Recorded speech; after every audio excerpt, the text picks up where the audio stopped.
this is about a year and a half ago, I had a bowl with calcium powder in it, and I had a little bit of bugs in there, and he got to go in there and eat it. So one day he was going there and eating, and I was like, oh, he's hungry this morning.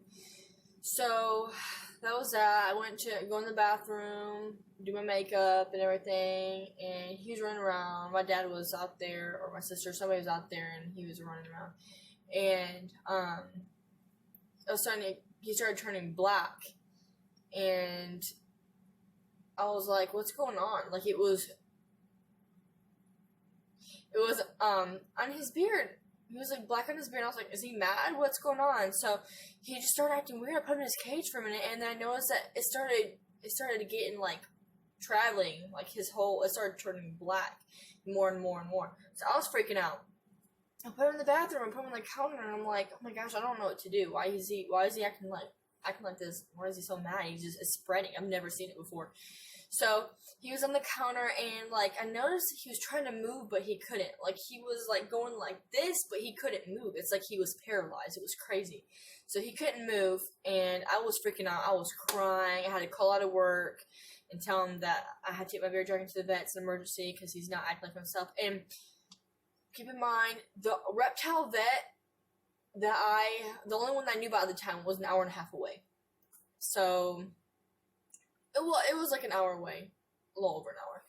But so I was freaking out because I was like, dude, there might not be enough time. So we were calling and saying we have an emergency. We gotta take my bearded dragon in. And this vet was like, did he eat a lightning bug? So I was telling her the symptoms, like what he was doing. I said, no, he didn't eat a lightning bug, because at the time I didn't know. I thought he was just eating his food. I didn't think there was a lightning bug in there. I didn't see no lightning bugs at the time. So I was like, no, he didn't eat a lightning bug, but I need him to come in fast. And she's like, okay. So we started getting on our way, and his eyes kept shutting slowly. And like, it's like he tried to keep it open, but he couldn't. So it was like trying to roll in the back of his head. I was crying. I was freaking out. So we show up at the vet.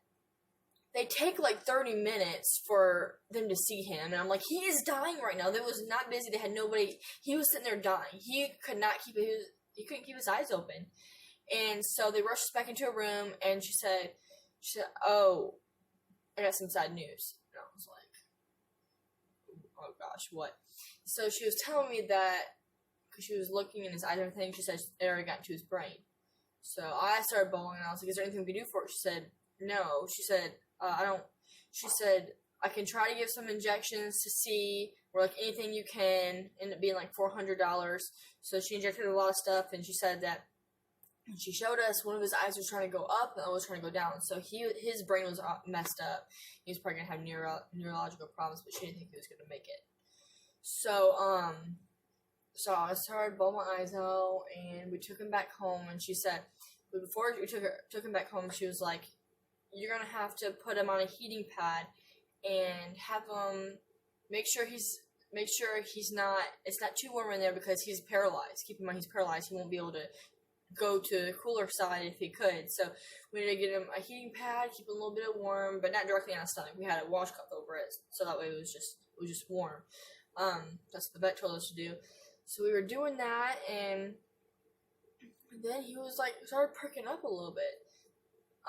And then he went, as he perked up, and we're like, oh my god, what's he doing? He's getting better.